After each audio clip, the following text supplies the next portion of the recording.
बिस्मिल्लाहिर्रहमानिर्रहीम। सलाम लाहौर शहर की सब बातों और सिटी 10 में मैं हूँ आपकी मेज़बान सीमल हाशमी। इस दुआ के साथ कि आपका आज का दिन अच्छे तरीके से गुजरे। और नाज़रीन, उन बच्चों के लिए बताते चलें जो पेपर रीचेकिंग कराना चाह रहे हैं, अब ये फैसला किया गया है कि रेगुलर उम्मीदवार अपने इदारों में दरख्वास्त देंगे और इदारों की जानिब से बोर्ड को कॉन्टैक्ट किया जाएगा। पहले जो डायरेक्ट जो है वो बोर्ड को कहा जाता था, अब उसमें ये इदारों को मिडिल मैन बना दिया गया है कि आप अपने इदारों को जो है वो रिक्वेस्ट फॉरवर्ड करेंगे और फिर वो दरख्वास्त जो है वो बोर्ड को दी जाएगी। दूसरी जानिब इंटरमीडिएट के ज़िमनी इम्तहानात का आगाज़ जो है वो 22 अक्टूबर से होगा और जो लोग फेल हो चुके दोबारा एग्ज़ाम्स देंगे उनका जो शेड्यूल है वो भी जारी कर दिया गया है। और अब मौसम की सूरत हाल आपको बताएंगे। सुबह 6 बजे के करीब दर्जा हरारत 19 डिग्री सेंटीग्रेड रिकॉर्ड किया गया, 9 बजे 22 डिग्री सेंटीग्रेड और 12 बजे 32 डिग्री सेंटीग्रेड।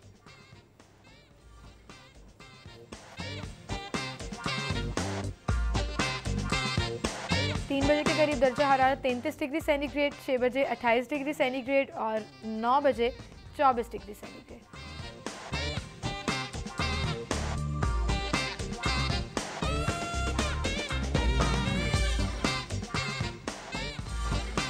और अब टॉप स्टोरीज की तरफ चलेंगे। डेली सिटी 42 की आज की हमारी लीड स्टोरी। अदालतों में कंप्यूटर इंटरनेट के लिए 12 करोड़ रुपए मंजूर कर लिए गए। लाहौर हाई कोर्ट की 150 साल तकरीबात के लिए 5 करोड़ की ग्रांट भी जारी की गई।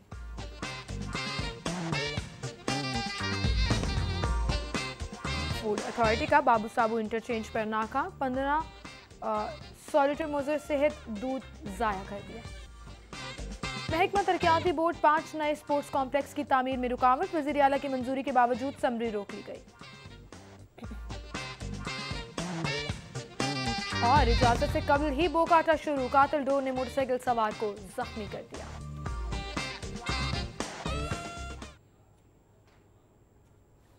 ये थी हमारी टॉप स्टोरीज, इनको हम डिस्कस करेंगे। स्टूडियो में हमारे साथ सिटी 42 के सीनियर रिपोर्टर्स आमिर रजा खान और अकमल समरू मौजूद हैं। अस्सलाम वालेकुम आप दोनों को। वालेकुम अस्सलाम। खुशामदीद कहेंगे। आमिर भाई, आपसे आगाज़ करेंगे।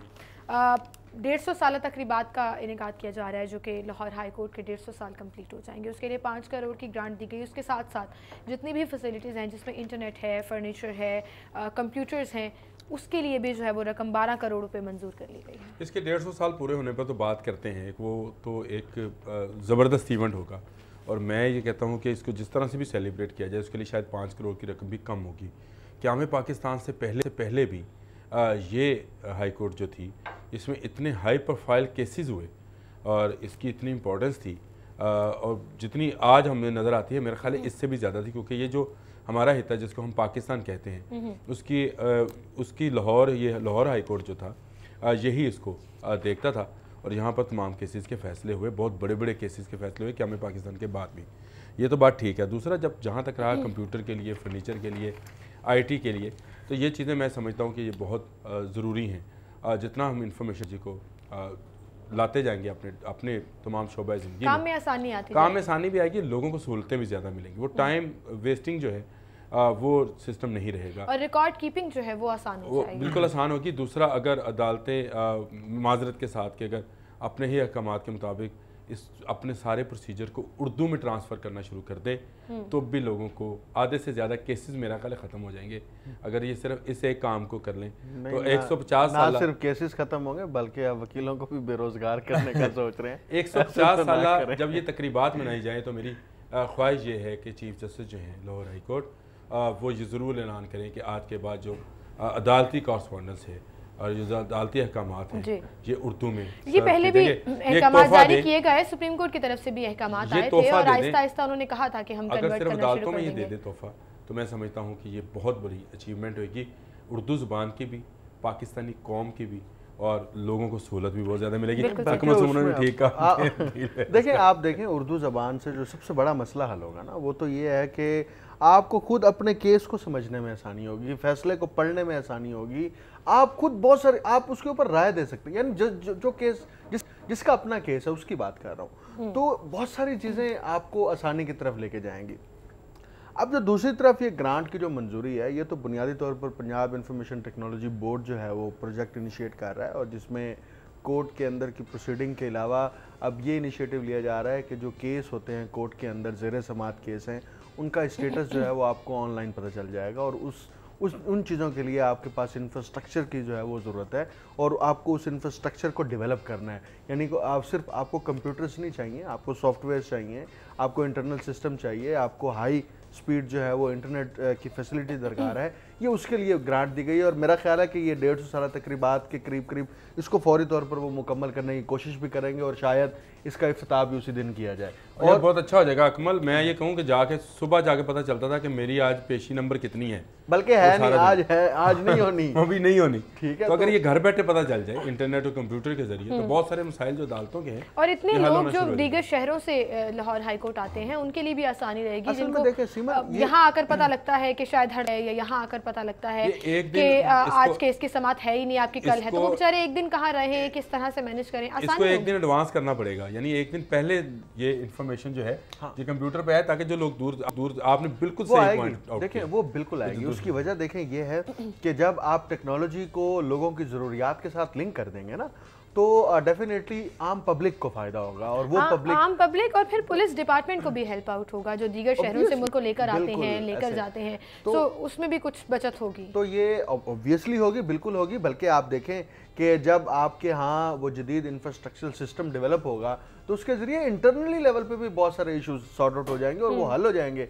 आपको मैनुअल रिकॉर्ड की तरफ नहीं जाना पड़ेगा। देखें, कंप्यूटर टेक्नोलॉजी का सबसे बड़ा फ़ायदा ये है कि आप जस्ट एक एंटर करते हैं, वर्ड क्लिक करते हैं, आपको सारी डिटेल सामने आ जाती है। मैनुअल में आपको रिकॉर्ड में जाना पड़ता है, रिकॉर्ड कीपर चाहिए, मेंटेन करना पड़ता है रिकॉर्ड को। नहीं वो तो रहेंगे, वो जो रहेगा एज अ अल्टरनेट रहेगा, लेकिन इसमें जो एक बात कि वकला को भी आसानी रहेगी मुकदमात के समाअत के दौरान जो रिसर्च करनी होती है। एक तो जनरल इंटरनेट से रिसर्च करनी है लॉ के हवाले से, दैट इज अनदर थिंग, वो आप कर भी सकते हो, लेकिन जो वकील केस रेफरेंसेस ढूंढते हैं रिकॉर्ड्स में से, हमें साइलिन की ज्यादा फिक्र है, हमें फिक्र है उन लोगों की जिनको ये अदालती प्रोसीजर समझ नहीं आता है, जिनको पता नहीं है। वो बेचारे रिकॉर्ड कीपर को भी, अब मैं फिर कहूँगा तो फिर कहेंगे जी आप सबूत भी लेके आए, लेकिन मैं क्योंकि इससे खुद गुजरा हूँ, मेरा एक बैंक के साथ केस था, तो रिकॉर्ड कीपर को पैसे देकर मैंने रिकॉर्ड निकलवाया था। नहीं, वो तो हमारे यहाँ कल्चर है, रिकॉर्ड कीपर का तो बेचारा का अकेले का, मैं ये नहीं कह रहा हूँ, वो आप कहीं पर मैं ये नहीं कह रहा, वो तो हर महकमे में आपको कहीं ना कहीं पैसे की ज़बान ये जब कंप्यूटराइज्ड हो जाएगा, आपने फाइल को अगर पहिए लगाने हैं तो आपको अच्छा नहीं, मैं वो इसमें उस पर उस तरह नहीं जा रहा हूँ, लेकिन मैं सिर्फ ये बता रहा हूँ कि जो लोगों की प्रॉब्लम है, जो लोगों का मसाइल है, ये उनमें वकील मसला नहीं है। अब मतलब वही बात के वकील नहीं है, बट लोगों को जितनी आसानी मिलेगी उतना हमें तो खुशी होगी। बिल्कुल सही। और फिर आसानी के साथ साथ फिर जो है वो एक जब केसेस ज़्यादा से ज़्यादा निपटते जाएंगे, तो फिर जो इल्तवा का शिकार रहते हैं और जो जस्टिस डिले की बात की जाती है वो नहीं होगा, और वो भी जो है वो फुल फॉर ठीक हो जाएगा। बहरहाल ये खुशखबरी है, मैं ये कहता हूँ ये अच्छी खबर है और खुशखबरी है लोगों को। बिल्कुल सही। अच्छा, दूसरी हमारी खबर हसन खालिद की है। फूड अथॉरिटी जो है वो एक्शन में आई हुई है, और जब से डीजी फूड अथॉरिटी नूरुल अमीन मेंगल साहब आए हैं, वो खुद भी मुख्तलिफ जगहों पर छापे मार रहे हैं और ख़ुद भी मुख्तलिफ छापों की सर कर रहे हैं। इस पर बात करेंगे। कल बाबू साहब इंटरचेंज पर नाका लगाया और वहाँ पर मुजरे से दूध जो है उसको ज़ाया किया गया। इस पर बात करेंगे, एक छोटी सी ब्रेक लेते हैं, लेकिन यहाँ पर ब्रेक के बाद दोबारा हाजिर होंगे।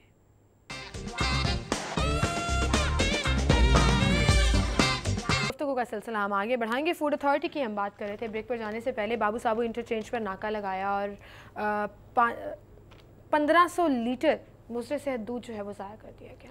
ये तो इनके बारे में तो ये कहना चाहिए कि यकनशुद्ध दोशुद्ध पहले वही खतून जो थी वो काबू में नहीं आ रही थी, ऊपर से नूरुल अमीन मेंगल जैसा एक्टिव बंदा जो है ये फूड अथॉरिटी को मिल गया है। तो अब मेरा ख्याल है कि मिलावट करने वाले पकड़े जाएंगे।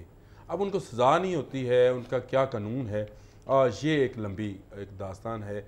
इस पर ज़रूर हमें कानूनी जो माहिरीन हैं, किसी वक्त आप अपने प्रोग्राम्स में बुलाती हैं, इस पर ज़रूर बुलाएं कि जो कवानीन है वो इंतहाई नाकस और भोंडे हैं। 500 रुपये पर ज़मानत हो जाती है, मतलब उससे उसकी जो हमारे बच्चों की जानों का दुश्मन है।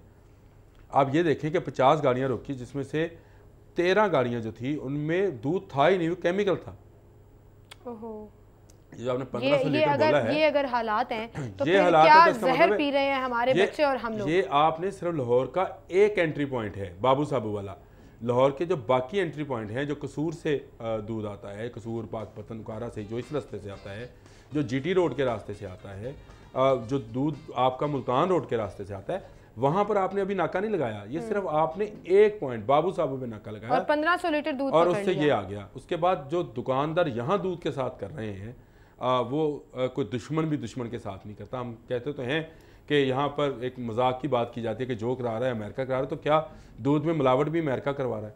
क्या इंडिया जो है वो मिलावटशुदा मिर्चें और मिलावटशुदा अशिया और पत्ती जो है वो पाकिस्तान में बेच रहा है? ये पाकिस्तान के ही लोग हैं, लेकिन ये मकरू लोग हैं और इनके खिलाफ जितनी सख्त कार्रवाई की जाए मैं समझता हूँ कि वो बहुत ज़्यादा ज़रूरी है। देखें आमिर साहब, बात दो डिफरेंट चीज़ें हैं। पहली बात तो ये है कि ये काम शुरू करने की नौबत क्यों पेश आई, तो सिमल इसमें बड़ा वाज़े तौर पर है कि शहर लाहौर में जो आबादी का दबाव बढ़ा है, उस आबादी के दबाव में मुसलसल इजाफे के बाइस यहाँ पर जो दूध की बुनियादी ज़रूरत है उसमें भी इजाफा हुआ। अब शहर के अंदर इतनी कैपेसिटी नहीं है कि वो दूध की उस ज़रूरत को पूरा कर सके। अब जब कैपेसिटी नहीं है तो वो अफराद, वो गिरोह जो इस कारोबार में शामिल हैं, वो उसका फायदा उठाते हैं और उस कैपेसिटी को, आप उस तलब को दे रहे हैं आबादी के बढ़ने को। आप अच्छा ये चीन में पहले बात तो सुन लें। एक चीन में चीन के पहले पूरी बात तो भाई चीन के कई सूबे पूरी बात ही नहीं की। आपके सूबे से ज्यादा है। आप कहते हैं कि क्योंकि आबादी ज्यादा है इसलिए मिलावट करने वाले मेरी बात तो सुन लेना, पहले बात तो सुन लें। आप ऐसे ना करें। अब बात यह है कि जब आपने डिमांड ज़्यादा है, रसद कम है, तो उस रसद को पूरा करने के लिए आपने ये रास्ता इख्तियार किया। अब जब ये रास्ता इख्तियार किया गया, उसको रोकेगा कौन? उसके आगे बैरियर कौन लगाएगा? वो रियासत लगाती है ना, उसके इदारे लगाते हैं। अब फूड अथॉरिटी जो है वो अब शहर के अंदर एक वो दूध है जो लोकली तैयार किया जा रहा है केमिकल्स में शामिल करके, एक वो दूध है यहाँ पे लाहौरियों के बच्चों को दूध नहीं जहर पिलाया जा रहा है और उसके बड़े गहरे और बड़े खतरनाक असरात उनकी बॉडीज में इंजेक्ट किए जा रहे हैं जो फ्यूचर में हमें नजर भी आएंगे। दूसरा, दूध बाहर से आ रहा है। अब बात यह है, बाहर से आने के लिए तो आप नाके लगा के डेली बुनियादों पे आप चेक करें ना। आप हफ्ते में 15 दिन में एक दिन नाका लगा के उसको रोकते हैं, अच्छी बात है, रोकें, मैसेज जाता है। आप डेली बुनियाद पे चेक करें, वहां पे मुस्तकिल बुनियादों पर होना चाहिए तमाम एंट्री पॉइंट्स के ऊपर। लेकिन कितने नाके होने चाहिए वहां पर? पुलिस का नाका लगा हुआ है, 4 एंट्री पॉइंट्स हैं, 4 नाके लगे, मुस्तकिल लगे। नाके नहीं, वहां पे सेंटर्स बन जाए, मुस्तकिल दूध टेस्ट हो के शहर के अंदर। और दूसरा ये है कि जब वो शहर के अंदर हालात हो रहे हैं, जो भैंसों को, गाय को जो इंजेक्शंस लगाए जाते हैं, वो देखिए वो दूसरी चीज है। पहले हम ये वाला तो सॉर्ट आउट करें ना कि जब यहाँ पर 4 सेंटर्स बना देंगे, दूध तो सारा एंट्री मॉर्निंग में होता है। आपको 12 बजे से पहले दूध लाहौर शहर के अंदर एंटर हो जाता है। 2 टाइम पे होता है, शाम में भी होता है, सुबह अच्छा, आप इस दौरान वो सेंटर्स बनाए, वहां पर अब बगैर चेक किए गाड़ी कोई अंदर आ जाती है तो उसका भी काउंटर चेक करें आप, उसके ऊपर भी काउंटर मैकेनिज्म बनाए। अगर आप ये कर लेते हैं तो एक तो आपको बड़ा बैरियर ये लग गया कि बाहर से वो दूध नहीं आएगा जो मिलावट वाला है, और लोग पैसे लेके फिर रहे हैं हाथों में, यार हमें खालिस दूध की जगह बता दो, हम खालिस दूध लेना चाहते हैं। ये अलमिया आ गया लाहौर शहर के अंदर कि हमें हमारी अपनी प्रोडक्शन है, मतलब आप डेयरी फार्म्स जो है, डेयरी है आपका, ये आपकी अपनी सनत है और ये आप ये दूध बाहर भी भेजते हैं तो आपको अपने बच्चों के लिए खालिस दूध नहीं मिल रहा। दुनिया भर में 5वां नंबर है हमारा डेयरी प्रोडक्ट्स के अंदर, और दुनिया भर में 5वां नंबर है। चीन, इंडिया हमसे पीछे है, और फिर भी अच्छा, हमें ये और इसके बावजूद हमें खालिस दूध नहीं मिलता। अब दूसरा पहलू कि लाहौर शहर के अंदर जो दूध, केमिकल में दूध जो तैयार किया जा रहा है या केमिकल में मिलावट की जा रही है, बात यह है कि एक शॉप है, उस शॉप के ऊपर अगर वो रोजाना का जो है वो कहता है मेरा 2 मन या 3 मन मेरे दूध की सेल है, तो आप उससे चेक करें ना उसका दूध उसके पास कहां से आता है, वो दूध कहां पे चेक करते हैं। लेकिन यहाँ पर तो हर जगह पर, गली मोहल्ले में, छोटी-छोटी जगह पर बात सुने, ये टाउन किस बला की दवा है? ये क्यों टाउन इंतजामिया क्यों बनाई गई है? क्या इनका दायरा भाई ये इनके पास काम नहीं लिया जा सकता? टाउन जो बनाए गए हैं उनके पास पूरा इक्विपमेंट ही नहीं है, तो हजूर वो इक्विपमेंट लेना। मैं ये तो कहता हूँ, पहले तो आपने बहुत अच्छी बात की थी अकमल कि जितने 4 एंट्री पॉइंट है लाहौर के, वहां पर उन पर आप परमानेंट सेंटर्स बना दें जहाँ से दूध 1 लीटर भी आप कहें, और उस पर भी एक चेकिंग ये है कि वहां से जो गाड़ी निकल के आई, अगर रिश्वत देकर आई है, उस पर आप छापा मारें। अगर वो पकड़ा जाता है तो फिर आप कैमरा लगा दें, कैमरा लगा दें, सर्विस कैमरा लगा दें, ठीक है। नहीं वो ये तो हो सकता है ना कि ह्यूमनली आप दूध गलत भी है तो उसको आप टेस्ट पास कर दे तो कैमरा आपको नहीं बताएगा कि दूध सही था या गलत था, उसको टेस्ट किया जा सकता है। बिल्कुल।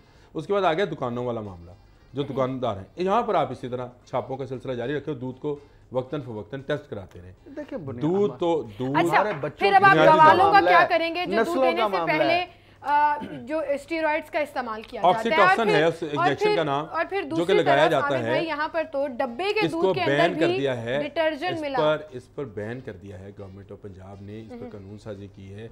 अब ये बिक नहीं रहा है, खुलेआम नहीं बिक रहा है, इसको ये प्रोडक्ट बननी बंद हो गई है, लेकिन इसके बावजूद ये काला धंधा भी जारी है। ये एक बिल्कुल अलग महकमा है जो महकमा फूड से हम क्योंकि इस वक्त डिस्कस उसको कर रहे थे, जिसको हेड नूरुल अमीन महंगल कर रहे हैं और आयशा मुमताज़ उनके नीचे डायरेक्टर हैं। तो मैंने अब कहा था यक न शुद्ध दो शुद्ध, अब शायद मिलावट करने वालों को और मुख्ताज जो है वो नंबर रहेगा। लेकिन शुरू में आपने जो एक बात की, मेरा एक सवाल है, शुरू में आपने एक बात की कानून साजी कि कानून इस तरह का है कि 500 रुपया देके आप बेल आउट हो जाते हैं, तो फिर फायदा आप उनको पकड़ भी लेंगे तो उनको क्या ख्याल आएगा? आप ना पकड़े, आप पकड़ के अंदर ना करें, आप उनका दूध जाया करते रहें, खुद ही ठीक हो जाएंगे। आप ना अदालतों में लेके जाएं, ना आपका दूध खराब है मौके पे जाया, आप मौका ही ना दें उन्हें। अप्रूव हो गया ना वहां पर कि ये दूध जो जाया किया है, ये 1500 लीटर जो कल दूध जाया किया गया है, ये मौके पर ही डिसीजन हुआ है ना कि हाँ भाई आपका दूध ठीक नहीं है, ये हमने टेस्ट किया है वो ठीक नहीं है, मौके पर जाया कर दिया। अब कोई भी मालिक या कोई भी ऐसा व्यापारी या दूध का कारोबार करने वाला जो शख्स है या पीछे एक अफराद हैं, वो कभी भी रोजमर्रा की बुनियाद पर इस तरह का नुकसान नहीं बर्दाश्त कर सकेंगे। सही कह रहे हैं। और नाज़रीन यहाँ एक ब्रेक लेंगे, हमारे साथ ही रहिएगा।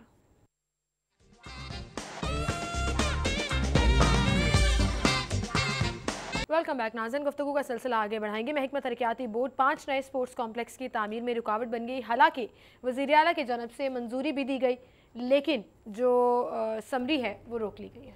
ये वैसे ये वही रेड टेपिज़म जिसको हम सुर्ख फीते की नज़र हो जाना कहते हैं, ये वही है सरकारी अफसरान का आपस में। ये स्पोर्ट्स कम्प्लेक्स तमाम अजला में बनने थे, उनमें से 5 स्पोर्ट्स कम्प्लेक्स जो हैं वो वज़ीर आला ने हुक्म भी दिया था कि ये जल्द से जल्द तमीर किए जाए, जिनमें छोटी छोटी फैसिलिटीज़ है। एक उसमें टेनिस कोर्ट है, एक उसमें क्रिकेट का ग्राउंड है, एक उसमें कोई इंडोर गेम है, कोई इस तरह से वो 2-3 मिक्स करके तो करीब के अजला में तो स्पोर्ट्स की जो फैसिलिटीज़ हैं उनको पूरा करना था। इस पर कुछ काम हुआ भी, लेकिन कई जगह ऐसी हैं जहाँ पर अभी तक ये काम मुकम्मल नहीं किया जा सका है। खुद लाहौर में इन्होंने स्पोर्ट्स सिटी बनाना था, वो भी अभी तक नहीं बनाया है, और उसकी जगह भी इन्होंने आइडेंटिफाई की थी। अब उस जगह को भी ख़त्म करें कि ये जगह भी इस काबिल मैं तो हैरान हूँ, स्पोर्ट्स कॉम्प्लेक्स कैसे बन गया? ये तो खैर एक ज़िम्मेदार था जिसने ये जगह जो थी ये डोनेट की थी फॉर द स्पोर्ट्स पाकिस्तान बनने के बाद। ये जहाँ पर 1953 को निश्तर पाक, उस वक्त वज़ीर आज़म थे सरदार अब्दुल रब निश्तर, उनके नाम पर ये निश्तर पाक स्पोर्ट्स कम्प्लेक्स बना। और इसमें कज़ाफ़ी स्टेडियम है, नेशनल हॉकी स्टेडियम है जो दुनिया का सबसे बड़ा हॉकी स्टेडियम है, इंडोर जिमनेजियम है, फुटबॉल पंजाब फुटबॉल स्टेडियम है, उसमें बहुत सारी फैसिलिटीज़ हैं। स्कॉश कोर्ट थे, टेनिस कोर्ट थे, बन रहा है टेनिस कोर्ट का स्टेडियम, बॉक्सिंग अकेडमी बनेगी। ये बहुत बड़ी जगह है, तो ये डोनेशन है। ये देखें वो लोगों की सोच देखें जो उस वक्त के लोग थे कि वो स्पोर्ट्स के लिए डोनेट करके। आज की हुकूमतें देखें कि इनकी तवज्जो ही नहीं है कि स्पोर्ट्स कितनी ज़रूरी है हमारे अपने बच्चों के लिए, आने वाले लोगों। आमिर साहब बात ही, आप तो खुद स्पोर्ट्स रिपोर्टर रहे हैं और बड़ा अरसा स्पोर्ट्स रिपोर्टिंग की है। चले आप ज़ाती तौर पर डोनेट ना करें चीज़ें, चलो वो तो चलो ज़ाती है ना, हुकूमत का तो बजट है ना, अवाम के टैक्सों का तो बजट है, उसकी यूटिलाइजेशन तो ठीक होनी चाहिए। और आप देखें सेहतमंद माशरों की पहली बड़ी निशानी यही होती है कि वहाँ पर स्पोर्ट्स एक्टिविटीज़ होती हैं। आप देखें लाहौर शहर के अंदर, आप मुझे बताएं कहाँ स्पोर्ट्स एक्टिविटीज़ हो रही हैं, लोकली कहाँ स्पोर्ट्स एक्टिविटीज़ हो रही हैं? तालीमी इदारों के अंदर आप देख लें, यूनिवर्सिटीज़ देख लें, कॉलेजेस देख लें, कहाँ स्पोर्ट्स हो रही हैं? अगर जो हो भी रही हैं, थोड़ी बहुत जो हो भी रही हैं, वो यूनिवर्सिटीज़ आपस में इंटर यूनिवर्सिटीज़ कंपटीशन होगा, इंटरजेट कंपटीशन होगा, वो आपने मुख्तलिफ गेम्स और यूथ फेस्टिवल तो ठीक है ना, आपने उसको पॉलिटिकल रंग दिया ना, लेकिन आपने उसमें भी जो है पॉलिटिकल रंग के साथ करप्शन का रंग भी डाल दिया कि अगले साल किसी की ऑर्गेनाइज्ड गेम्स और हैं यूथ फेस्टिवल, क्योंकि हम लोग उसका हिस्सा रहे हैं, मैं उस पर तनकीद नहीं कर रहा हूँ, लेकिन वो एक फेस्टिविटी थी, वो रेगुलर स्पोर्ट्स नहीं है। 18 करोड़ की आबादी और कोई एशियन मेडल नहीं है हमारे पास, कोई ओलंपिक्स मेडल नहीं है, कोई वर्ल्ड मेडल नहीं है। आप देखें हमारी हॉकी टीम जो है वो वर्ल्ड कप नहीं खेल सकी, हमारा कौमी खेल है, उसका इंपैक्ट देखें, नेशनल कैनवस पर, इंटरनेशनल कैनवस पर उसका इंपैक्ट देखें। आपके जब लोकल लेवल पे स्पोर्ट्स नहीं होती, चाहे वो क्रिकेट है, चाहे वो हॉकी है, बैडमिंटन है, स्क्वॉश है, टेबल टेनिस है, आप जो भी उठा लें स्पोर्ट्स के अंदर, जब वो आपकी लोकली नहीं होती तो आप कैसे प्लेयर्स लाएंगे, आप कैसे खिलाड़ी लाएंगे? आप देखें गवर्नमेंट कॉलेज यूनिवर्सिटी के अंदर उनका स्विमिंग पूल था, बंद हो गया, खत्म हो गया, उनका स्विमिंग पूल नहीं है, उनके पास स्विमिंग पूल नहीं है। यूनिवर्सिटीज के पास अपने स्विमिंग पूल्स नहीं है। कॉलेजेस में तो सभी तस्वुर नहीं है कि कॉलेजेस के अंदर, कॉलेजेस में तो ग्राउंड भी नहीं है, कुछ भी नहीं है। आप मुझे बताएं, ऐसे ऐसे तालीमी इदारे भी मौजूद हैं जहां पर ग्राउंड्स का कॉन्सेप्ट ही नहीं है। आप स्पोर्ट्स का कराएंगे? गवर्नमेंट ने जो एक इनिशिएटिव लेने थे, जो काम करना था, वो कर नहीं रही। अब उसका अल्टीमेट हम लूजर कहाँ हैं? हम बैनुल अक़वामी सतह की स्पोर्ट्स के अंदर हमारे जो रिकग्निशन है उसका आप देख लें कितने परसेंट है, 2% है, 5% है, 1% है। हमारे कौमी खेल के साथ भाई, कौमी खेल के साथ क्या हुआ? ओलंपिक से बाहर, वर्ल्ड कप से बाहर, जो दुनिया भर में गेमें खेली जाती है ना, नौबत ये आ गई थी कि चंदा मांगना पड़ा हॉकी प्लेयर्स को। उसके पास बूट नहीं है पहनने के लिए। क्रिकेट जो कि 12-13 मुल्कों का गेम है, क्रिकेट सिर्फ दुनिया में सिर्फ 249 मुल्कों में से 12-13 मुल्कों का गेम है, उसमें आप 8वें नंबर पे हैं, जिस पर आप सबसे ज्यादा इन्वेस्ट करते हैं, सबसे ज्यादा जिसमें सबसे ज्यादा इन्वेस्ट करते हैं और जिस पे आपकी तवज्जो होती है। फिर इसका मतलब है कि आप जो है वो इन्वेस्टमेंट कर लें या कुछ भी कर लें, जब तक आप जो है बात की रूट स्ट्रॉन्ग नहीं करेंगे, आपको रिजल्ट्स नहीं मिलेंगे। आपके पास जब तक सेहतमंद बीज नहीं होगा, आप सेहतमंद फसल नहीं लगा सकते। टैलेंट जाया हो रहा है, इतना टैलेंट जाया हो रहा है, ये हमारी नस्लें तबाह हो रही हैं।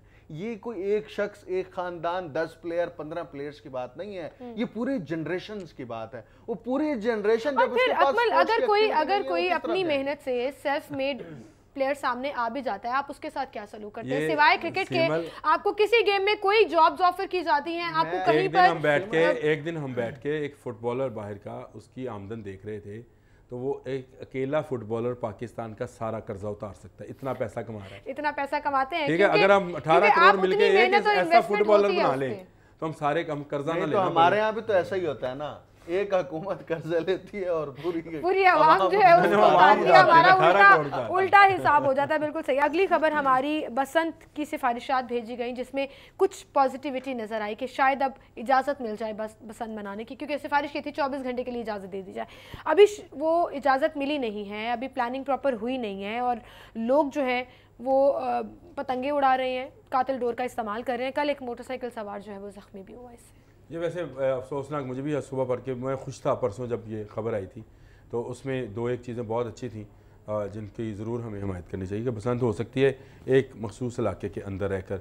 दुनिया भर में फेस्टिवल इसी तरह से होते हैं और अगर इसको अंदरून शहर तक महदूद कर दिया जाए तो ये गले नहीं कटेंगे, ये मैं गारंटी देता हूँ, क्योंकि डोर नीचे रोड तक नहीं आती है वहाँ पे। ये बाहर के इलाके जो और अगर आती भी है तो मोटरसाइकिल के आगे आपको एक मुझे ये हैरानगी है कि पुलिस का पास इतना सिस्टम होने के बावजूद हम क्यों नहीं रोक पा रहे हैं इस कातल डोर को, इस पतंग को उड़ने से और लोगों के गले कटने से। ये मेरे लिए हैरानकुन बात है। आमिर साहब, बात यह है कि एक एक्टिविटी के ज़रिए से जो ये इंसिडेंट होते हैं उससे हम पूरी उस एक्टिविटी को गलत नहीं करार दे सकते।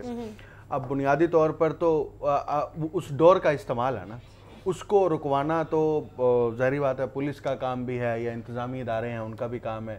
अब हुकूमत एक तरफ इजाज़त देना चाह रही है कि आप ठीक है बसंत करें, एक एक्टिविटी है, अच्छी एक्टिविटी है, आपकी कल्चरल एक्टिविटी भी है, पहचान भी है और सॉफ्ट इमेज जाता है। दूसरी तरफ जब इस तरह का वाक़या आता है तो हुकूमत थोड़ा सा ऑब्वियसली कॉन्शियस भी हो जाती है, तो फिर प्रॉपर इक़दामात तो आपको करने पड़ेंगे। बिल्कुल सही। बहुत शुक्रिया अकमल सोमनू, आमिर भाई, आप हमारे साथ मौजूद थे। नाज़रीन, एक ब्रेक लेते हैं, ब्रेक के बाद दोबारा हाजिर होंगे, उससे पहले आप हेडलाइंस जान सकेंगे। वेलकम बैक नाज़रीन, और सेगमेंट्स की तरफ चलेंगे और सबसे पहले सेगमेंट शामिल करेंगे बचत बाजार।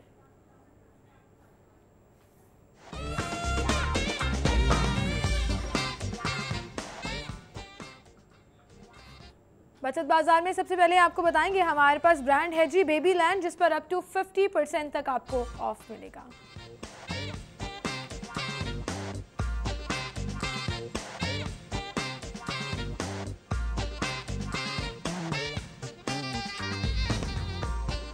नेक्स्ट है जी हैंग 10, और हैंग 10 पर अप टू 75% तक डिस्काउंट।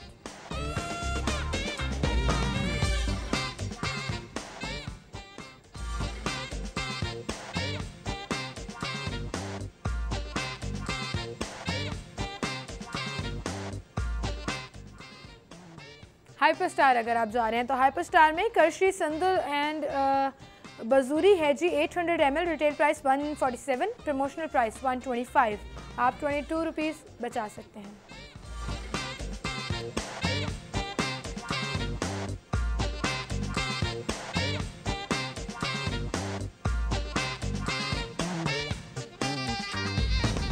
कैप्री सोप है जी 115 ग्राम्स, रिटेल प्राइस है इसकी 160, प्रमोशनल प्राइस 139। आप 21 रुपीज़ बचा सकते हैं।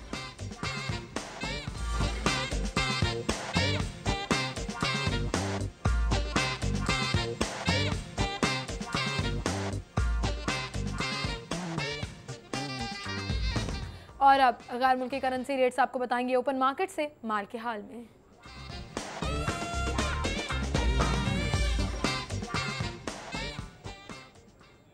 माल के हाल में सबसे पहले अमेरिकन डॉलर है, कीमतें खरीदे 105.35, कीमतें फरोख्त है 105.6।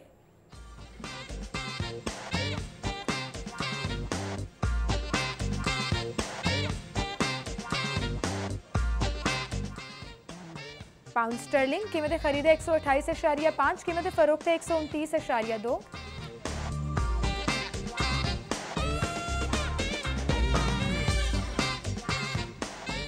यूरो की कीमतें खरीदे 115.5, कीमतें फरोख्त है 116।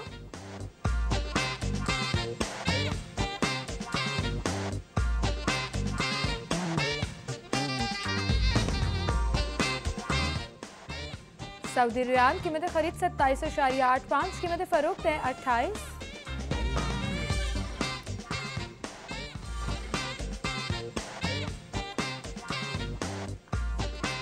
यूएई दिरहम, कीमतें खरीद 28.75, कीमतें फरोख्त है 28.9।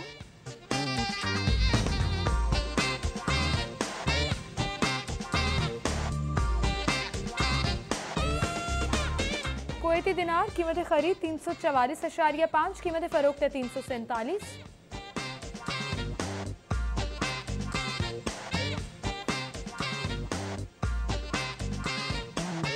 ऑस्ट्रेलियन डॉलर, कीमतें खरीद 79.5, कीमतें फरोख्त है 79.95।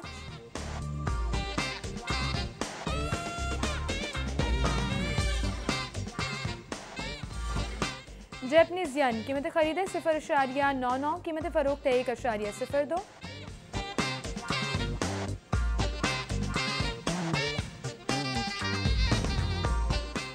स्विस फ्रैंक, कीमतें खरीद 106.25, कीमतें फरोख्त है 107.15। और कनेडियन डॉलर सबसे आखिर में, कीमतें खरीद 80.5, कीमतें फरोख्त है 81.05।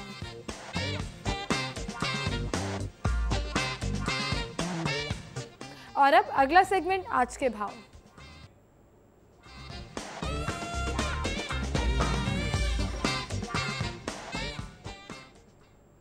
राव दिलशाद हमारे साथ मौजूद हैं, सबसे पहले उनकी तरफ रुख करेंगे। राव दिलशाद बताइएगा, सब्जियां और फल किस कीमत पर मिल रहे हैं, और वैसे ओपन मार्केट की सूरत हाल बताइएगा, क्या सरकारी निर्खनामे पर अमल दरामद हो रहा है?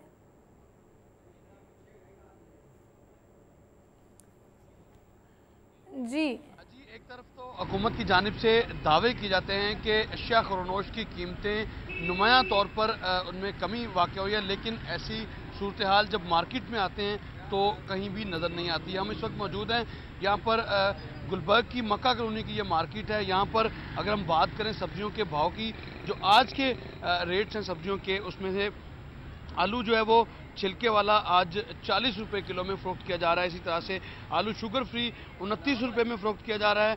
और प्याज जो आज प्याज की कीमत है वो वैसे जो रेट लिस्ट के मुताबिक है वो 23 रुपये है, लेकिन मार्केट में यहाँ पर 35 से 40 रुपये फ़ी किलो में फ़रोख्त किया जा रहा है। इसी तरह से जो टमाटर की कीमत है रेट लिस्ट के मुताबिक वो 54 रुपये है, जबकि मार्केट में आज भी 60 रुपये किलो तक जो है वो फ़रोख्त किया जा रहा है टमाटर। इसी तरह से लहसुन देसी जो है वो 245 रुपये फ़ी किलो फ़रोख्त किया जा रहा है। और लहसुन चाइना का जो है वो 276 रुपये में फ़रोख्त किया जा रहा है। इसी तरह से अदरक चाइना का 90 रुपये फ़ी किलो में फ़रोख्त किया जा रहा है। और अगर बात करें बैंगन की, जो कि मुकामी सब्ज़ी है, तो ये भी 38 रुपये फ़ी किलो है रेट लिस्ट के मुताबिक, लेकिन मार्केट में अपने मनमाने रेट्स जो हैं वो यहाँ पर दुकानदार वसूल कर रहे हैं। इसी तरह से खीरा जो है वो 53 रुपये फ़ी किलो में फ़रोख्त किया जा रहा है। करेले 74 रुपये में फ़रोख्त किए जा रहे हैं, पालक 24, और जो टिंडे हैं देसी वो 50 से 53 रुपये फ़ी किलो में फ़रोख्त किए जा रहे हैं। इसी तरह से लीमू जो है वो उसकी कीमत जो है वो एक ये तासुर था कि अब चूँकि मौसम गुजर चुका है तो अब इसकी कीमत कम होगी, लेकिन आज भी जो सरकारी निर्ख हैं उसके 85 रुपये फ़ी किलो हैं, जबकि मार्केट में वो 100 से ज़ायद रुपये में जो है वो फ़ी किलो फ़रोख्त किया जा रहा है। इसी तरह से मेथी 58 रुपये फ़ी किलो में फ़रोख्त की जा रही है, बंद गोभी 74 और जो फूल गोभी है वो 53 रुपये फ़ी किलो में फ़रोख्त की जा रही है। इसी तरह से जो आम हैं कच्चे वो 58 रुपये फ़ी किलो में, शिमला मिर्च 74 रुपये, भिंडी 60 रुपये, मटर 136 रुपये में फ़रोख्त किए जा रहे हैं। तो इसी तरह से तमाम सब्जियां जो हैं वो आज भी आम आदमी की पहुंच से इस वजह से बाहर रहेंगी क्योंकि जो सब्जियों की कीमतें हैं वो अल्फाज की हद तक तो कम ज़रूर हुई होंगी, कागजात की हद तक तो ज़रूर कम हुई होंगी, लेकिन मार्केट में उनकी जो कीमत है वो हमने आपको बताई है, वो मार्केट में सरकारी निर्खों के अलावा भी फ़रोख्त की जा रही हैं। जो गाजर है सब्जियों में आजकल चूँकि मौसम उसका शुरू हुआ है, वो भी जो गाजर है आज वो भी फ़रोख्त की जा रही है 42 रुपये फ़ी किलो में। तो किसी भी चीज़ की कीमत में जो है वो कमी कल के मुकाबले में या गुज़िश्ता हफ्ते के मुकाबले में किसी सूरत यहाँ पर नहीं देखी जा रही, अलबत्ता कीमतें ज़्यादा ज़रूर जो है वो नज़र आ रही हैं यहाँ पर। तो मार्केट में इसी तरह से जो दीगर सब्जियां हैं, चूँकि आजकल ये मुकामी सब्जियां ज़्यादा हैं जिसकी वजह से फिर भी इनके रेट्स कम होने के बजाय जो है वो बढ़ते चले जा रहे हैं और कोई पूछने वाला नहीं है। सिर्फ एक लिस्ट थमाकर जो है वो टाउन का अमला चलता बनता है, लेकिन उसके बाद मनमाने रेट्स दुकानदार जो हैं वो वसूल कर रहे हैं शहरियों से। जी बहुत शुक्रिया राव दिलशाद आपका। आगे बढ़ेंगे ज़ेनिथ शॉप पर। नाज़रीन अगर आप जा रहे हैं तो वहाँ से बीफ जो है वो आपको मिलेगा 490 रुपये किलो और मटन है 840 रुपये में।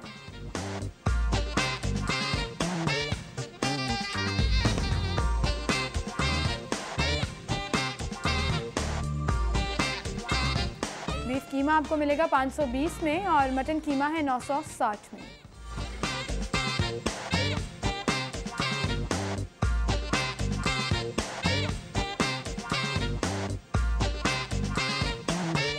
गवर्नमेंट रेट के मुताबिक जिंदा मुर्गी 149 रुपये किलो।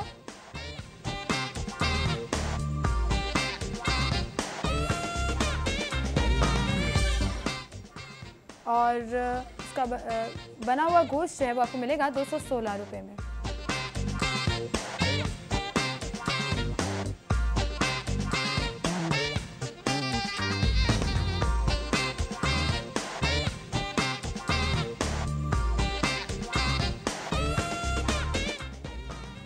परचून से अंडे आपको मिलेंगे 96 रुपये दर्जन, थोक से 94 रुपये और गोरमे पर अंडे अवेलेबल हैं 95 रुपये में। जी और इसी के साथ हम एक ब्रेक की तरफ चलते हैं, ब्रेक लेते हैं, ब्रेक के बाद दोबारा हाजिर होंगे।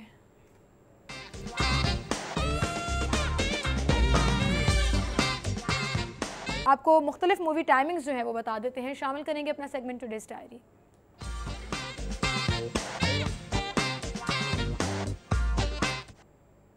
जी सबसे पहले हमारे पास मूवी है डीप वाटर होराइजन, 3:30 बजे और 8 बजे लगी हुई है सिनेस्टार आईमैक्स में।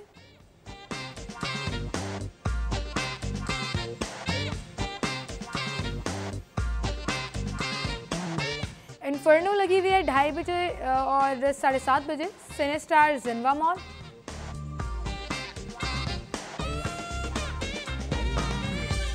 द मैग्निफिसेंट 7 5:30 बजे रॉयल पाम ऑडिट 2 में।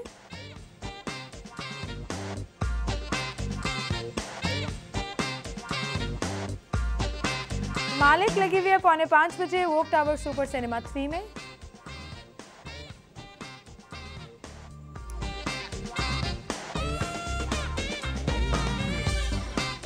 जाना मूवी लगी है 10 बजे रॉयल पाम ऑडी 1 में और 8 बजे वोक टावर सुपर सिनेमा 1 में।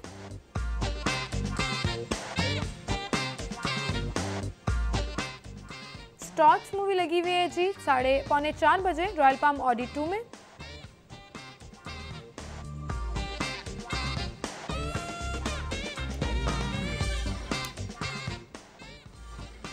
हाउल लगी हुई है 1:45 बजे वोक टावर सुपर सिनेमा 3 में।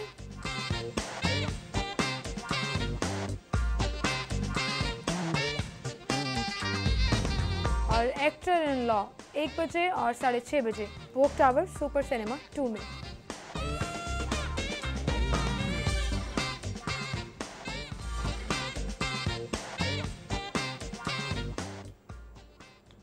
और अब हम अगला सेगमेंट शामिल करेंगे, मेरा शहर लाहौर।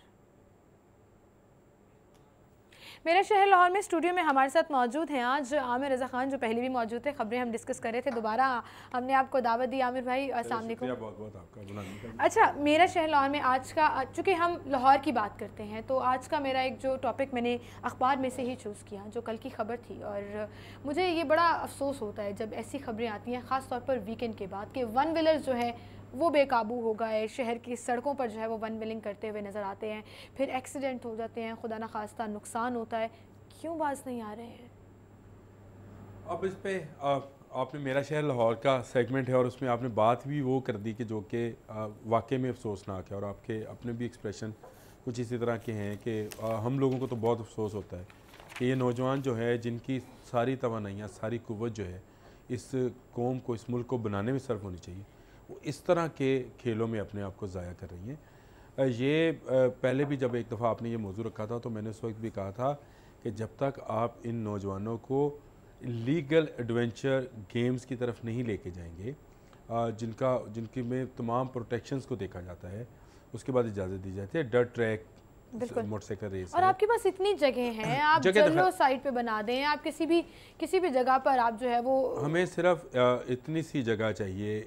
इसमें ये भी मैं खैर ज़्यादा बता रहा हूँ, इससे भी कम जगह चाहिए दिमाग के अंदर, जहाँ पे हम नौजवानों की तमाम इन कुव्वतों को, तमाम उनकी सलाहियतों को किसी डायरेक्शन में लेके जा सकें। इसके लिए कुछ ज़्यादा नहीं है। मैंने पहले भी कहा था कि कमिश्नर थे अतर ताहिर, उनके दौर में ये प्लान हुआ कि ये मोटरसाइकिल पे जो गेम्स हैं, जिनमें डर्ट ट्रैक का मैंने नाम लिया, उसके अलावा भी बहुत सारी हैं, जंपिंग है और बहुत सारी उसमें इवेंट्स हैं, उनके लिए एक बाकायदा स्पोर्ट्स कम्प्लेक्स बनाया जाए, ताकि जो एडवेंचर गेम्स हैं जिसमें हाइकिंग भी शामिल है, तो उसके लिए तमाम चीज़ें जो हैं वहाँ पर मौजूद हों और नौजवान वहाँ पर जाकर अपनी सलाहियतों का लोहा बनाएँ। उसके बाद पूरे शहर में पाबंदी लगा दी जाए।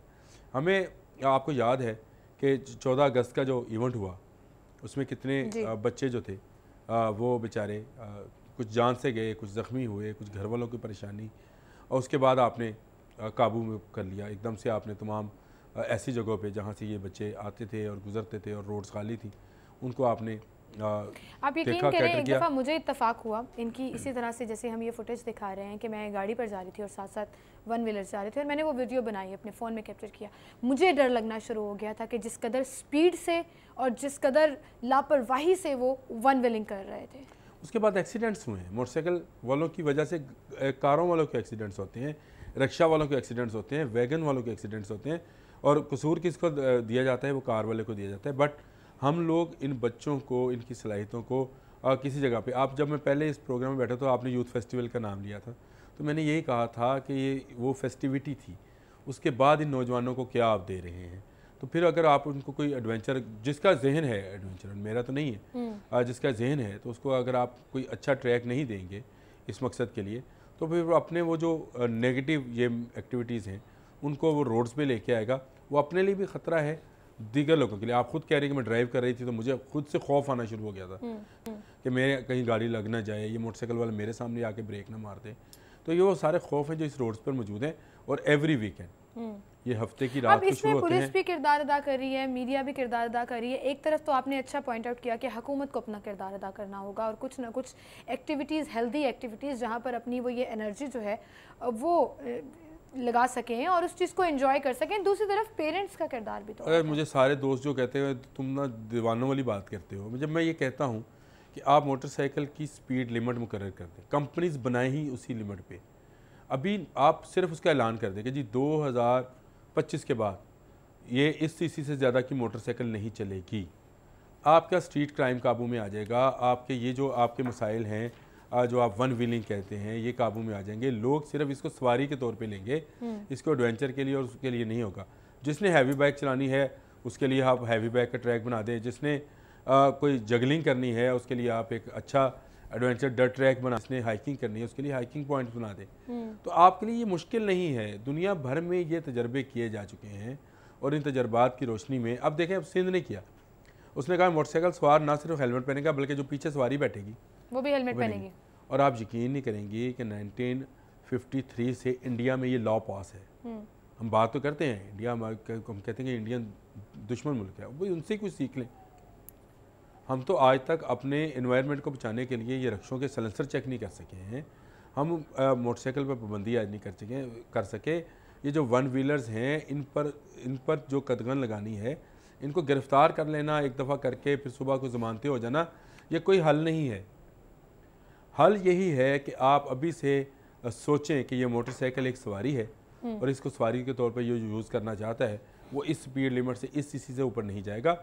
हाँ, जिसने वो गेम में हिस्सा लेना है उसके लिए अलग जगह है, अलग बाइक्स हैं, उनको वहाँ ले जाए। चले, ये तो आपकी बात मान ली गई, लेकिन that is in a longer run, एक लंबे अरसे की बात है। उस वक्त तक किस तरह कंट्रोल अभी से आप प्लानिंग करें ना। पेरेंट्स क्यों नहीं समझाते अपने बच्चों को? क्या पेरेंट्स को नहीं पता होता कि बच्चों की कंपनी क्या है, वो किस तरह की एक्टिविटीज करते हैं जब बाहर जाते हैं? आप तो खैर अभी नहीं है, मैं तो पेरेंट हूँ, तो क्या मैं अपने बच्चे को जाऊँ और इसको कहूँ कि तुम ये ना करो और ये करो, और मैं उसको कहूँ कि तुमने वन व्हीलिंग नहीं करनी? तो वो जो बाहर का माहौल है, जो उसके दोस्त हैं, जो कॉलेज में हैं, यूनिवर्सिटी में हैं, स्कूल में हैं, क्या वो उसको इस बात से आमादा नहीं कर सकते हैं कि वो बुरा काम करे? मैं तो समझा सकता हूँ, मैं उसको बता सकता हूँ, मैं उसको डरा सकता हूँ, और बहुत सारी बातों से, बहुत सारी चीज़ों से मेरे वालिदैन मुझे डराते थे, मैं वो कर गुजरा। लेकिन यहाँ पर ये भी तो होता है ना कि बच्चा मैट्रिक में अच्छे नंबर ले ले तो मैं तुम्हें बाइक लेके दूंगा, या बच्चा थोड़ा सा बड़ा हो और वो कहे कि मुझे बाइक चाहिए तो घर वाले उसको बाइक ले दे। ये अलग इशू है, ये मजबूरी भी है। आप इसको बात को इस तरह से मत समझें। बाइक लेके देना इसलिए मजबूरी है कि मेरी कॉलेज यूनिवर्सिटीज़ के पास बसेस नहीं है, मेरी पब्लिक ट्रांसपोर्ट नहीं है। मेरे बच्चे ने अगर मुल्तान रोड की किसी सोसाइटी से दूर दराज से अपने कॉलेज पहुंचना है, गवर्नमेंट कॉलेज, तो उसके लिए दो ही हल हैं, या गाड़ी हो, या मोटरसाइकिल हो, या रिक्शा हो। अब डेली का रिक्शा अफोर्ड नहीं होता है, जो है वो फिर गाड़ी नहीं है।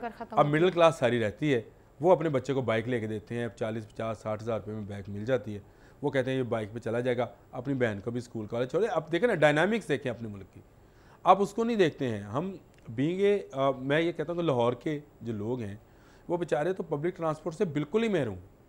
आपने मेट्रो चला दी, आप ऑरेंज लाइन चलाने जा रहे हैं, इसके बाद भी आपको ज़रूरत होगी, आपको ग्रीन लाइन बनानी है, आपको पर्पल लाइन बनानी है, तब जाके कहीं जाकर लोगों के ये मसाइल ख़त्म होंगे कि उनको घर के करीब से एक अच्छी रीजनेबल ट्रांसपोर्ट मिल जाए और वो जहाँ जाना चाहते हैं उनकी मंजिल तक पहुँचे। जब तब तक ये नहीं होगा, उस वक्त तक यही हादसा होते रहेंगे। पूरी दुनिया में इस तरह से मोटरसाइकिल्स कहीं नहीं है। और इंडिया एक मिसाल ज़रूर है, लेकिन वहाँ पे जितनी पाबंदियाँ हैं और जिस तरह की वहाँ पे बाइक्स मिलती हैं, आप यकीन नहीं करेंगे वहाँ पे वन व्हीलिंग उन बाइक्स के ऊपर करना जो है वो देखने में आपको टीवी पर शायद बहुत अच्छी लगती हो, लेकिन उनमें पिक उतनी नहीं है, उनकी स्पीड उतनी नहीं है। सही है, तो मतलब बहुत सी चीज़ों पे बेसिक्स पे आपको जाकर उसको ठीक करना होगा। आमिर भाई मजीद बात भी करेंगे, एक छोटी सी ब्रेक लेते हैं नाज़रीन, यहाँ पर ब्रेक के बाद दोबारा हाजिर होंगे।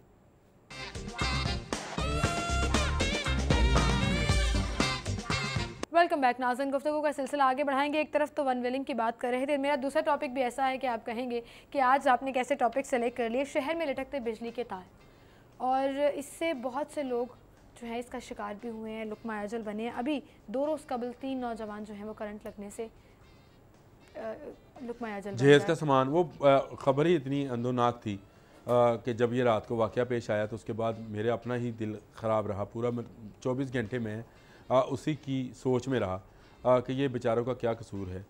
असल में बिजली के लटकते तार का ज़िम्मेदार हम लोग भी हैं।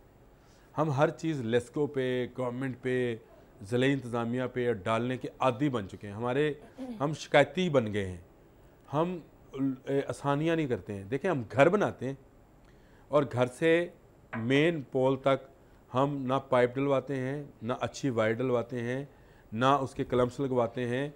हम कहते हैं कि जी बस ये इसको टेप मारो और तार लटका दो। लटकती हुई तार जो है वो आपके घर तक जाती है। लेकिन अब ये ट्रांसफार्मर देखें किस तरह, किस हाइट पर लगा हुआ है, ये तारें लगी हुई हैं। अब इसमें तो लोगों का कसूर नहीं है ना, इसमें तो लेस्को नहीं आके करना है क्या? लोगों ने तो नहीं ना उसको ये जो फुटेज आप दिखा रहे हैं ना, ये लटकती तार नहीं है, ये तारों के पास तक घर पहुंच गया है। अब ये भी तो देखें ना कि हमने अपने घरों को ऊपर, जब हम जाते हैं ऊपर वाली मंजिल में फर्स्ट फ्लोर पे, तो जब ये प्रोग्राम ख़त्म हो गया तो आप स्टूडियो में, स्टूडियो कह रहा हूँ, इसी फ्लोर के ऊपर जो लोग बैठे हैं उनसे भी बात कर लीजिएगा। हमने लीगल कर दिया है कि आप अपने घर को 4 फुट आगे कर सकते हैं, 5 फुट आगे कर सकते हैं, 3 फुट आगे कर सकते हैं, चुबारे बनाते हैं। अब वो जब जहाँ से वायर गुजर रही है, कोई अंडरग्राउंड वायरिंग तो है नहीं, यहाँ पे ओपन वायर्स हैं, तो फिर आप सामान उतारते हुए आप छू सकते हैं, आप घर में कपड़े जो गीले कपड़े हैं उनको भी आप बाहर जब धूप में डालने के लिए आते हैं तो वो भी आपके लग सकते हैं। हमें खुद खौफ नहीं है, हम अपनी जिम्मेदारी, एक बीइंग शहरी, हम अपनी जिम्मेदारियां पूरी नहीं करते हैं। हम पानी का पाइप लगा के रोड को धोने बैठ जाते हैं। हमें नहीं पता कि ये मीठा पानी कितना कीमती है, जो कि हमें कुदरत ने दिया, ज़मीन के अंदर दिया। हम उसको निकाल के तो रोड पे फैलाना शुरू कर देते हैं। हम मिलावटशुदा दूध बेचते हैं, हम बेचते हैं। कौन है लोग? बाहर से तो नहीं आते हैं। हम लोग बिजली के तारों के करीब अपने घर को ले जाते हैं और वहाँ से पाइपिंग नहीं करवाते हैं अपने घर तक, तो तारें लटकेंगी। ये जो लटकती तारें हैं मीटर से घर तक की हैं। अगर आप देखें मीटर आपके पोल्स पे लगे होते हैं, वहाँ से वापडा आपको कनेक्शन देता है और उससे आगे आपकी जिम्मेदारी है। कितने लोग हैं जो उसको अंडरग्राउंड कराते हैं और उसकी वायरिंग को अंडरग्राउंड करा के लेके जाते हैं। तो तारें लटकेंगी नहीं तो क्या होगा? आंधी आएगी, उतरेंगी, फिर लगेंगी। लेकिन ये भी तो वही बात है ना कि आपको छोटे लेवल से स्टार्ट कर देना चाहिए कि आप वायर्स को अंडरग्राउंड कर दें, लेकिन यहाँ पे तो हर दूसरे दिन जो है वो कनेक्शन टूटा होता है, तो क्या अंडरग्राउंड में आप खुदाइयाँ करते रहेंगे? इस्लाम का जो शहरी तस्वर है, इस्लाम का ये है कि एक शहरी पहले खुद को बदले, छोड़ दे सीमल क्या कर रही है, छोड़ दे राना आज़र क्या कर रहा है, छोड़ दे शेख साहब क्या कर रहे हैं, मैं क्या कर रहा हूँ, मैं पहले अपनी जिम्मेदारी पूरी करूँ। मुझे छोड़ देना चाहिए माशरे को। आप एक एक फ़र्द अपने आप को बदलना शुरू करें, आपकी दुनिया यही जन्नत बन जाएगी। ये हाकी अपनी फितरत में ना नूरी है ना नारी है। इंतजामिया और हुकूमत से नाउमीदी है कि सिर्फ अपने आप को ठीक मैं ये कहता हूँ, मैं हमेशा सीमल आपके प्रोग्राम में आके ये कहता हूँ, आपकी बात से अग्री करती हूँ कि गवर्नमेंट जो है वो सारे काम की जिम्मेदार नहीं है। लेकिन कुछ जिम्मेदारियां चलना बनती हैं, कुछ जिम्मेदारियां हमारी हैं। हम हर एक जिम्मेदारी जो है, पूरी दुनिया में ये नहीं होता है। पूरी दुनिया में लोग खुद एहसास करते हैं कि उन्होंने फुटपाथ पे चलना है, फुटपाथ पे तजावज़ात कायम नहीं करनी है। ये लोग डिसाइड कर रहे होते हैं। वहाँ पे कवानीन सख्त होते हैं बट लोग डिसाइड करते हैं कि उन्होंने अपनी लेन में कार चलानी है। सख्त ना हो और लॉ एंड ऑर्डर जो है वो उस तरह से रूल ऑफ लॉ मौजूद ना हो, तो मेरा नहीं ख्याल कि यहाँ पर भी अगर ये दोनों चीज़ें आ जाए, रूल ऑफ लॉ आ जाए और कानून सख्त हो, तो मेरा नहीं ख्याल कहीं फुटपाथ पे पहले आप इसको तजर्बा करके देखें। आप तो खैर खुद भी अच्छी ड्राइवर हैं। आप जब खुद ड्राइव अच्छी कर रही होंगी ना, अपनी लेन और लाइन का ख्याल रखेंगी, तो आपको डिस्टर्बेंस भी कम होगी। जब आप जिगजैग कर रहे होंगे ना, तो आपको डिस्टर्बेंस भी ज़्यादा होगी और लोग भी डिस्टर्ब होंगे। हम खुद अपनी लेन और लाइन का ख्याल नहीं रख रहे। हम कहते हैं कि लोग रखें। मैं तो गवर्नमेंट का फ़र्ज़ है, जो ये कर रहा है उसको जुर्माना कर दे। यही तो एजुकेशन मीडिया को देनी है जो कि मीडिया अब नहीं दे पा रहा है। मीडिया भी लोगों की शिकायत हुकूमत तक पहुँचाने का काम कर रहा है, जिसका मेरा तो बहुत सख्त इख्तलाफ है। सीधी बात है। मेरे मीडिया को तो लोगों को आने वाली नस्ल को तैयार करना है, उनको एजुकेट करना है, उनको पॉजिटिविटी सिखानी है कि एक पॉजिटिव माइंड कैसा होता है। तब जाकर आपके माशरे में मुस्बत तब्दीलियाँ आना शुरू होंगी। जब हम ये बात कह देंगे कि ये सारी चीज़ें जो हैं वो हुकूमत की जिम्मेदारी है, लेकिन फिर वही बात कि इस तमाम जिम्मेदारी को समझने के लिए आपको शऊर चाहिए, आपको एजुकेशन चाहिए। अब एजुकेशन सिस्टम उस तरह से स्ट्रांग नहीं है, तो फिर जिम्मेदारी। अच्छा सीमल, मैंने तो खैर सबसे बड़े मीडियम का नाम ले लिया। आप तो एजुकेशन सिस्टम पे आ गए। मीडिया की बात, मैंने तो मीडिया की बात कह दी। देखिए, आपका सोशल मीडिया है, आपका इलेक्ट्रॉनिक मीडिया है, आपका प्रिंट मीडिया है। With the passage of time social media भी नेगेटिविटी की तरफ ज्यादा लिया जा रहा है, उसको नेगेटिव साइड पर ज्यादा लिया जा रहा है। मैं आपको एक बात बताऊं, ये कुरान पाक जो है ये एकदम से क्यों नहीं उतार दिया गया? पीसेस में, छोटी छोटी आयात की सूरत में उतारा, वाकयात के रेफरेंस के साथ, छोटी छोटी आयात की सूरत में उतारा गया है। इसलिए उतारा गया कि ये इंसानी दिमाग जो है एकदम से सारी चीज़ें हजम नहीं कर पाता है। आज हम इसका आगाज़ करें, लोगों को अच्छी अवेयरनेस देना शुरू करें। मैं इसकी तारीफ़ नहीं कर रहा हूँ कि मैं इस अदारे में सिटी न्यूज़ नेटवर्क में काम करता हूँ, तो इसलिए मैं इसकी बात भी करता हूँ।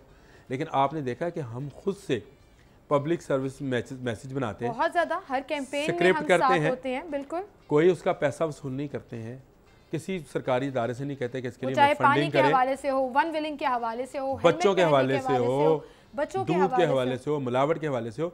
ये कंपेन्स मीडिया को करनी है। मीडिया मालकान अगर बहुत ज़्यादा पैसा कमा रहे हैं तो उनको ये पुश बैक भी करना चाहिए, कुछ लोगों को भी हैं जो आपको वापस इस सोसाइटी को देना होंगे। मैं हमेशा कहता हूं एंड आई होप कि आपके इस मैसेज के बाद जो है वो लोगों में ये अवेयरनेस जरूर आए और एक मिनट के लिए सही लेकिन वो सोच जरूर लें कि हमें अपनी जिम्मेदारी निभानी है और कोई एक अच्छा काम भी करेंगे तो देखिएगा यू विल फील गुड। बहुत शुक्रिया आमिर भाई, आप हमारे साथ मौजूद थे और इसी के साथ नाज़रीन आपसे इजाजत चाहेंगे। इंशाल्लाह कल सेम टाइम पर फिर से मुलाकात होगी। जो भी बात हुई, जिस तरह से भी बात हुई, सोचिएगा जरूर, ख्याल रखिएगा अपना। अल्लाह हाफ़िज़।